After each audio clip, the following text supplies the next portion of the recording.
Hello అందరికీ, మీకు ఇవేమిటో తెలుసా? వీటిని అయితే ఈతపళ్ళు అంటారు. ఇవైతే మా చెట్టుకు పొద్దున తెంపినాము. చిన్న చినుకులు వస్తున్నాయి. లేచేసరికి చిలకమ్మ అన్నీ కొట్టేసింది. మిగిలినవి కాస్త మేమన్నా తిందామని తెంపుకున్నాము. ఇంకా అప్పటికి 5:30 6 5:30నే అవుతుంది టైం. ఇంకా పనులన్నీ తీరినాక థైరాయిడ్ టాబ్లెట్ వేసుకుందామని నిన్నటికి అయిపోయింది. ఈరోజు కొత్త సీసా ఓపెన్ చేస్తే అందులో ఒకటి ఏందో అడ్డు వచ్చింది. మొన్న న్యూస్కి కూడా చూసిన, థైరాయిడ్ గోళీల మాఫియా ఉంది, బాగా నకిలీ తయారవుతున్నాయని. నాకెందుకు అనుమానం వచ్చింది, వేసుకోవాలా అని మా వారికి చెప్తే దాన్ని గూగుల్లో అందులో ఇందులో సెర్చ్ చేసి ఓకే వేసుకో, దాన్ని సేఫ్టీ కోసం పెట్టారు క్యాప్ దగ్గర అని చెప్పారు. 30 ఏళ్ళ సీనియారిటీ నండి థైరాయిడ్. అందుకే 30 ఏళ్ళ నుండి భయపడలే, కానీ ఈరోజు భయపడ్డా గోళీ వేసుకోవడానికి.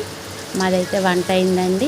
మెల్ మేకర్స్ టమాటా వండినా. నాకైతే అస్సలు నచ్చది. వీళ్ళు తిన్న తర్వాత నేను మళ్ళీ పప్పు వండుకున్నా. పప్పుతో తిన్నా. దీనికన్నా అదే ఉత్తమం అనిపిస్తుంది పప్పు.